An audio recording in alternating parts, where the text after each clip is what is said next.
এই পর্যায়ে আমি ফ্লোর দিব আমাদের বাংলাদেশের অন্যতম সেরা ব্র্যান্ড, যাদের মূল প্রতিপাদ্য লাইন হচ্ছে আমাদের পণ্য।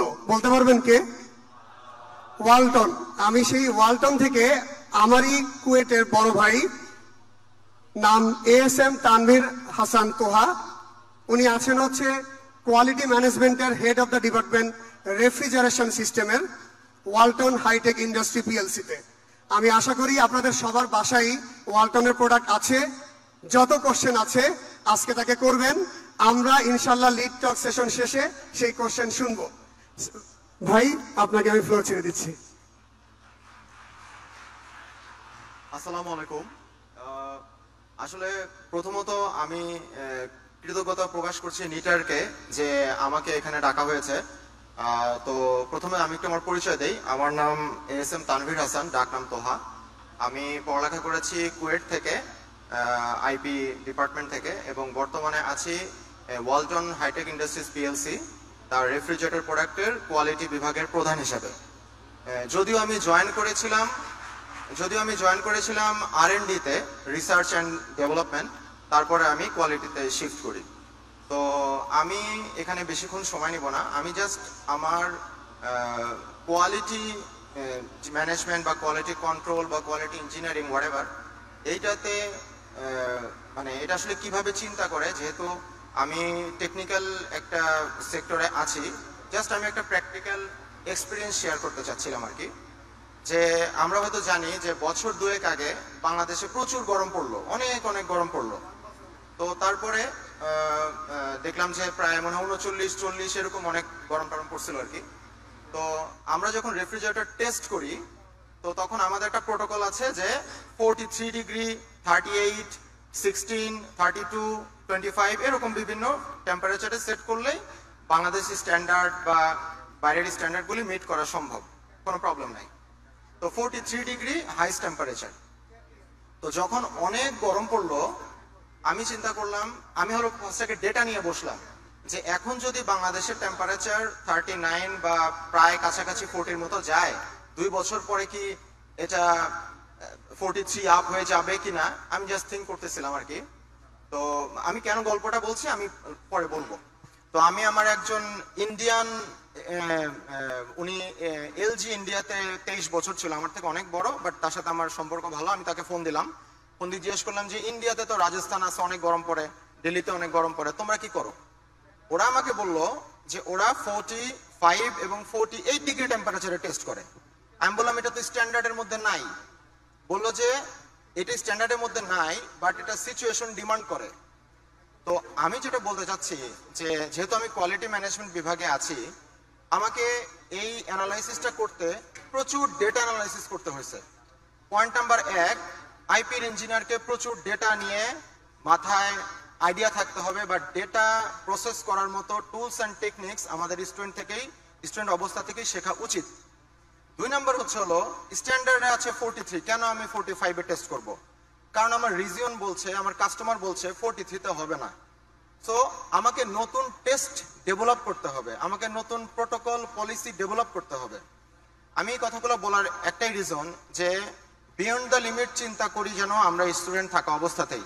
আদারওয়াইজ আমরা সবাই এখানে ইঞ্জিনিয়ার, সবারই ইনশাল্লাহ চাকরি হয়ে যাবে বা বাইরে আমরা চলে যেতে পারবো, যার যেটা প্যাশন। নিজেকে আলাদা করব কিভাবে? আমি যদি একটা জায়গায় দাঁড়িয়ে থাকি, আমি নিজেকে আলাদা করব কিভাবে, সেইটা আগে নিজেকে কোশ্চেন করতে হবে। নতুন করে আইপির ব্র্যান্ডিং করে আইপিকে চেনানোর কিছু নয়। আইপি অলরেডি বাজারে মানে অ্যাকসেপ্টেড এবং আইপির ভালো করছে। আমার রেফ্রিজারেটর, আমি আইপির ব্যাকগ্রাউন্ডের, আমি কোয়ালিটি ডিপার্টমেন্টের প্রধান, আমাদের ওখানে প্রসেস ডিপার্টমেন্টের প্রধান আইপির, তার আগে R&Dর প্রধান আইপি ছিল আমাদের শ্রদ্ধেয় স্যার তাপস স্যার, অনেকে হয়তো চিনবেন। তারপরে প্রোডাকশনের বড় বড় ইনচার্জ আছে তারা আইপির। সো আইপি কি, আইপির কাজ কি, এটা নিয়েও তো বদল করার কিছু নাই, আইপি সবাই জানে।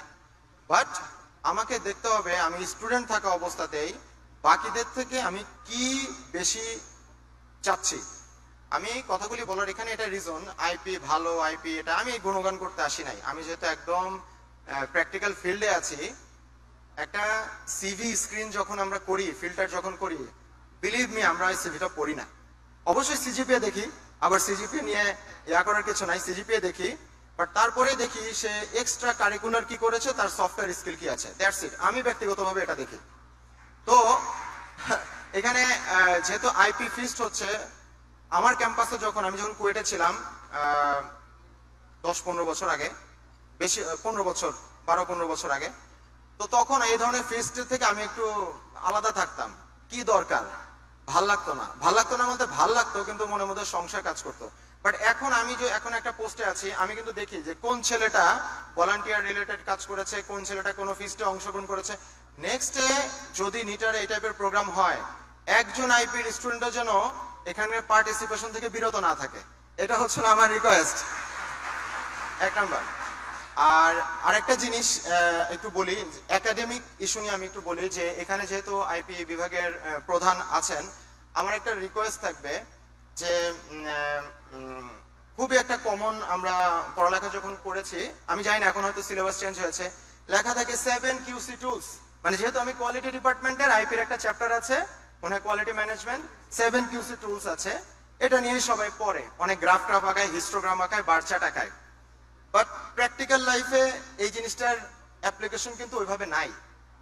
তো আমি আমার একটা রিকোয়েস্ট থাকবে, যদি ফার্দার সিলেবাস মডিফিকেশন করা হয়, আমাদের সিলেবাসটা যেন একটু প্র্যাকটিক্যাল ফিল্ডে কি হচ্ছে সেটা বেস থাকে। মানে আমি যদি টেকনিক্যালি শার্প না হই, এই টুলস আমাকে এগিয়ে নিতে পারবে না। সো আমাদের সিলেবাসগুলো যেন একটু ইন্টিগ্রেট থাকে।